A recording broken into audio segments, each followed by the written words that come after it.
All right. So I am the executive producer of Centric Productions, which is just a big fancy title for the guy that owns it. So, and basically, as Eva mentioned, I've been in the business for a number of years, and I've done a variety of different things, from animation and graphic design and all kinds of things, to what I do today, which is mostly video production.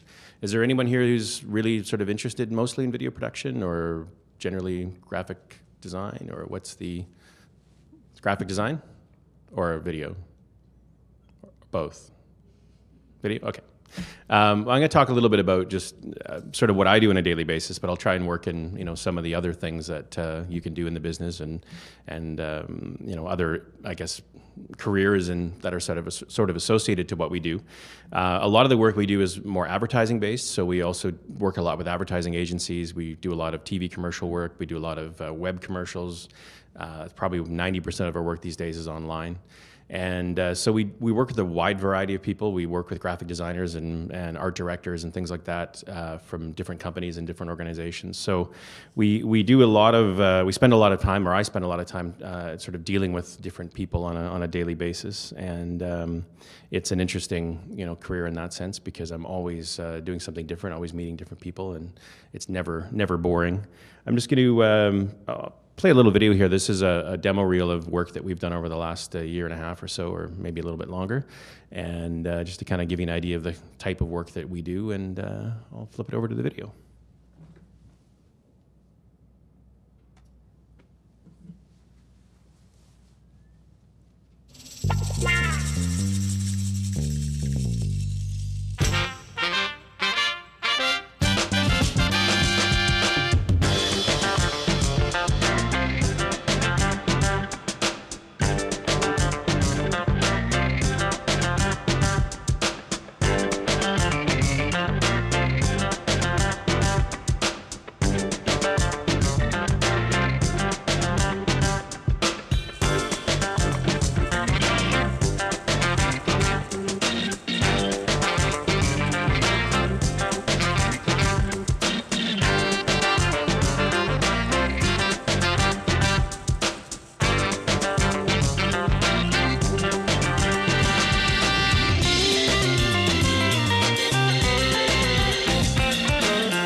So that's just a compilation of different projects and things like that. But you can see there's a wide variety of stuff in there. There's some TV commercial work. There's some long-form corporate documentary work, or branded documentary, which is a lot of what we do these days.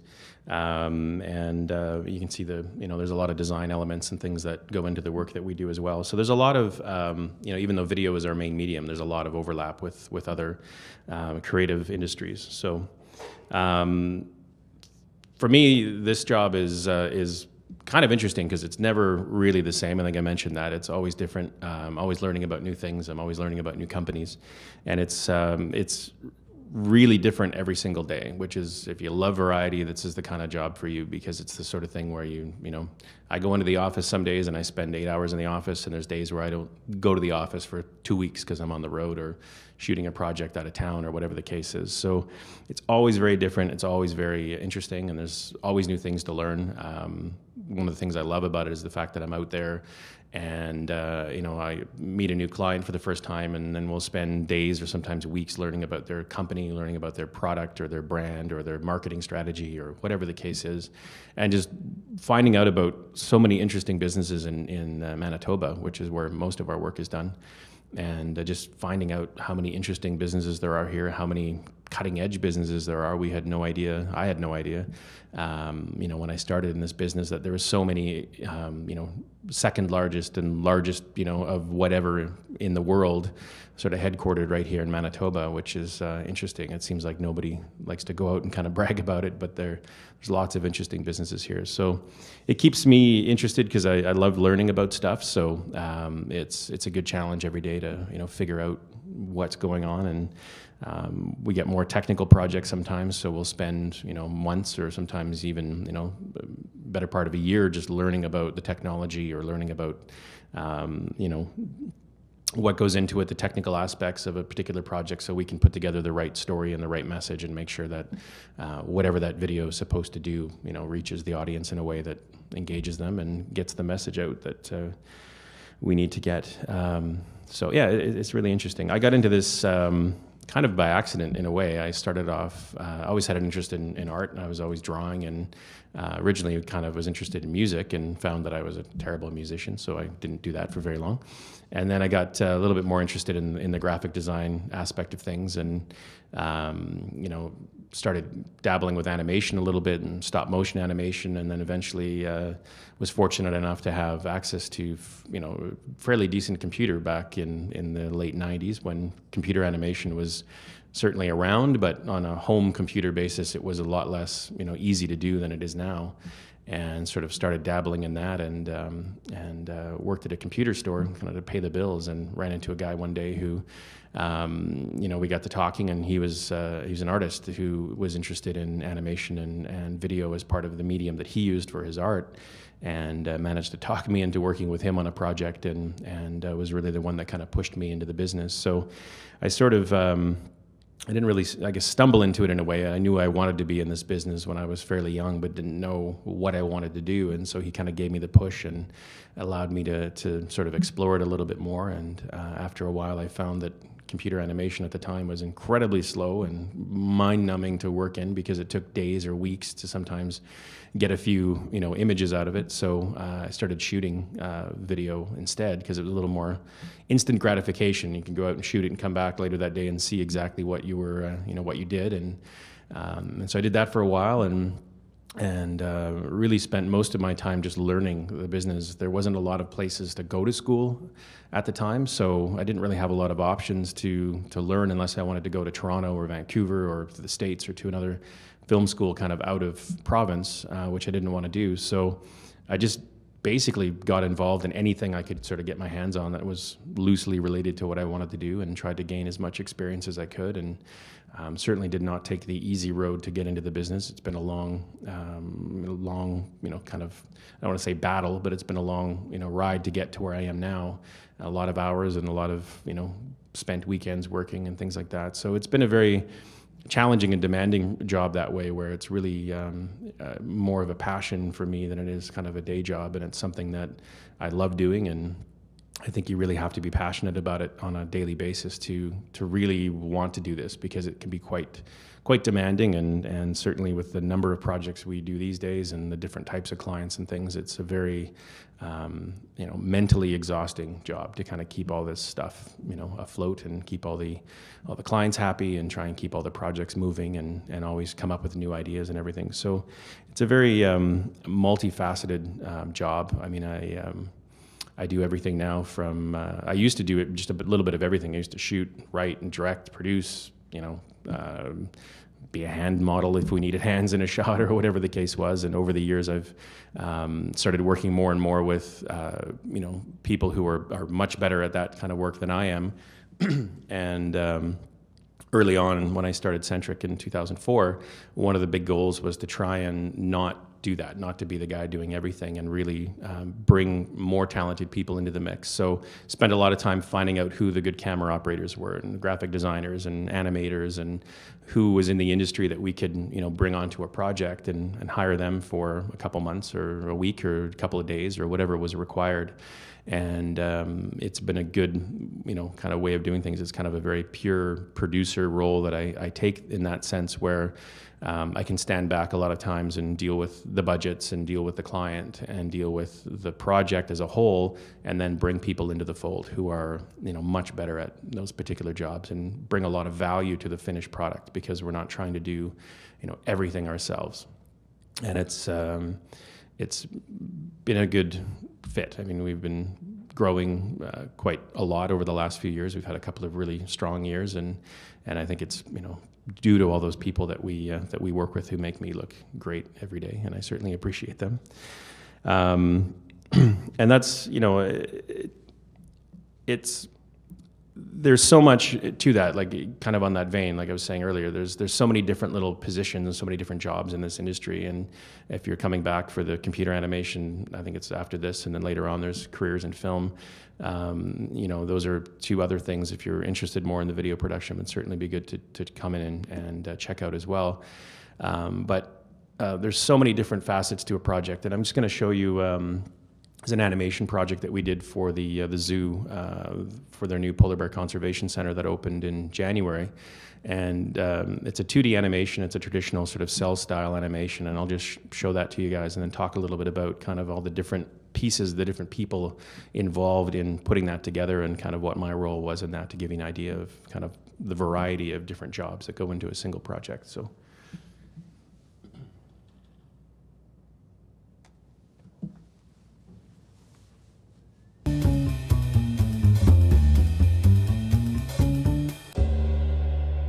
Hi folks, Dr. Carl Carbon here to talk to you about all things climate change. There's a lot of talk about global warming, our weather, and what it means for us. It can get very confusing. To really understand climate change, we need to first look at our planet. Earth is really, really old. Okay, it's about 4.5 billion years old if we want to be scientific about it. And like most things that are old, it's seen a lot of changes. Continents have moved, all kinds of animals and plants have come and gone. Oh, and there was an ice age or two, and eventually humans came along. And in a relatively short period of time, we've managed to drastically alter the Earth's environment. Since the Industrial Revolution in the 1800s, we've been burning fossil fuels to run factories, power trains, cars, even heat our homes. Just about everything we eat, buy, see, and touch requires us to burn some form of fossil fuel, like coal, oil, or natural gas. And the amount of fossil fuels we burn is bad for the things that live on our 4.5 billion year old Earth. Okay, so why is burning fossil fuels so bad? Well, let's look at what everything on our planet is made of. It all comes down to one funny little element called carbon. Carbon is funny. Not haha funny, but funny because it really isn't everything. Animals, you, me, this rock, this plant, everything contains carbon. Sure, we're also made up of all kinds of other stuff too, but carbon's in there. Sorry, so back to fossil fuels. They get their name because they literally come from the fossils of old organisms, like this plant. Over a few million years, heat and pressure and all kinds of sciencey type stuff went on, turning those fossils into a fossil fuel, like this lump of coal. When you burn a fossil fuel, all that stored carbon ends up being released into the air, where it mixes with the surrounding oxygen, and we get carbon dioxide, or CO2.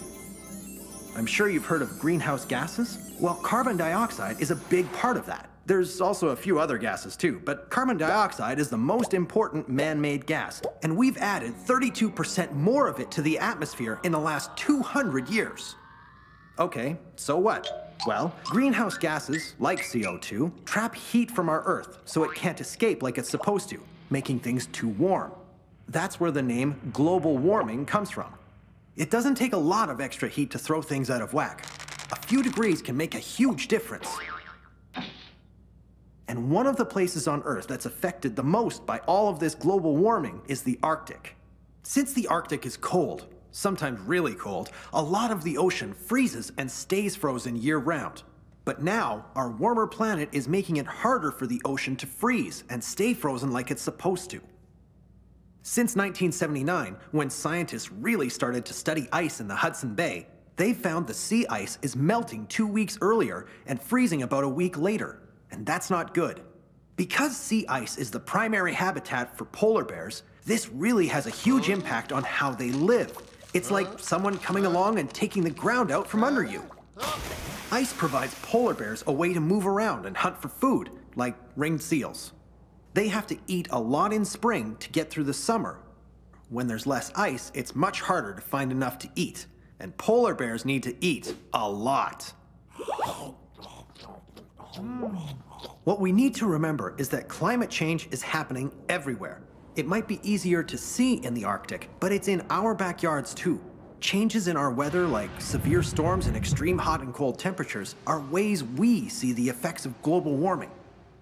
So you might wonder, if we caused all this carbon dioxide from burning stuff to make stuff and do stuff, which made the Earth heat up, which made the weather totally completely wacky, and the climate change all over the planet, can't we fix this mess? Well, we hope we can, but it's up to all of us to make a change. Here at the International Polar Bear Conservation Center, we have lots of suggestions for what you can do. So, with a project like that, there's a lot of different pieces that come into it. I mean, obviously there's the live action video component, there's the animation, and for me in a project like that, my job is basically to coordinate all those people. So I think in total there was basically 3 people who were sort of mostly involved in that project, and then there was a couple of other people kind of supported the project throughout. And so the first step for something like that is to write a script. That's sort of number one with every project, is we sit down and figure out, what are we trying to say? What's the story? And for this, it was particularly challenging because we were trying to explain climate change and global warming in 4 minutes, which is a very difficult thing to do.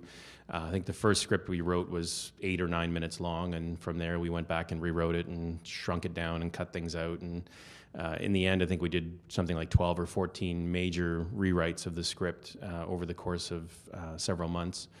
And all told, it was about, I think, roughly 10 months or so that we were working on that project, from the time that we started to the time we did the final delivery. So it had quite a long life cycle. And for me, what I do in that kind of a project is, it's as the producer and the director, is it's really my job to oversee that whole thing. So as I said, what are the people that we're going to bring into that project? What's the story? What do we have to say? What are the important pieces? And because that's part of an exhibit where there's other material around it, part of the job was to figure out, well, what's being said already around this monitor. So there's lots of information about sea ice and things like that. So how do we make a video that plays off of that existing information so that people are not just getting a repeat of everything that's there?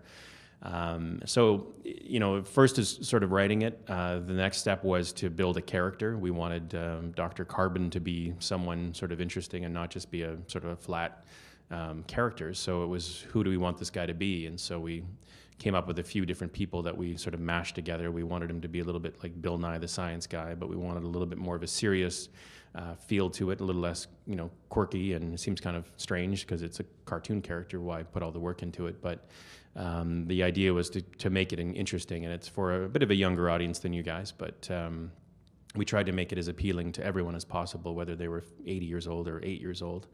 And then the next step from there was we worked with an animator who really brought most of the project to life, if not all of it.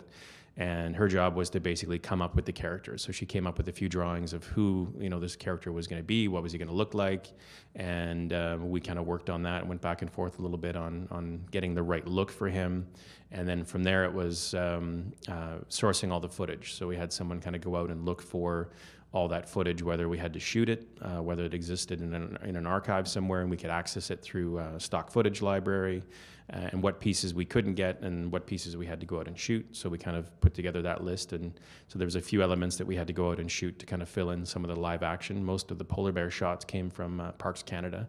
They have a huge library of great polar bear footage, as a side note. And then from there, it was kind of putting it all together. And then, the next step, once we had the animation roughed out, we put together what we call a rough cut, which is really just a rough assembly of all that footage and material with sort of a scratch audio track, which is just really bad, my voice or someone in the office who will voice it temporarily to kind of give it all the pacing. And then we did voice casting. And then the next step was to figure out, well, who is going to be the voice of this guy? So we work closely with an audio production company in town, and we did some casting with them. They came up with a few different people to bring in, and we tried a few things to see who could come up with the right voice. And we did it in both French and English. So we had 2 rounds of casting, one for each language. And then sort of picking that voice, finding a character, and then sitting in the studio and then coaching him to deliver those lines in the way that we wanted, that matched, to the animation and the style and everything. And then the final steps, sort of putting it all together. So something like that, there's a lot of different pieces that come into play. There's lots of different, aspects to it. And it's, as I say, it's kind of what really keeps it interesting is that, difference in project to project in terms of what we're doing. So. Does anyone have any questions while I'm going here? Feel free to throw out a hand or whatever. No? Okay. So again, if you're thinking about this kind of work or anything in graphic design or visual arts or kind of in the more advertising side of things, it is a very challenging job. I mean, the demands certainly from the advertising work that we do are usually very high. I mean, there's times where we have projects that we have to deliver in a very short period of time, sometimes a week or 2 weeks, and we've got to write it, we've got to shoot it and direct it, edit it, put it all together and get it out the door to meet a deadline for, a TV campaign or something like that.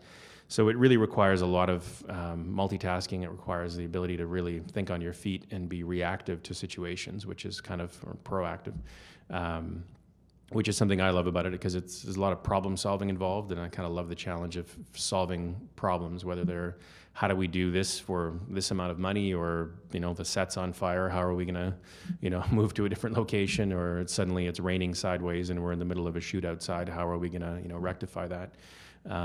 So there's lots of little things like that that always keep you sharp and keep you challenged, I guess, on a daily basis.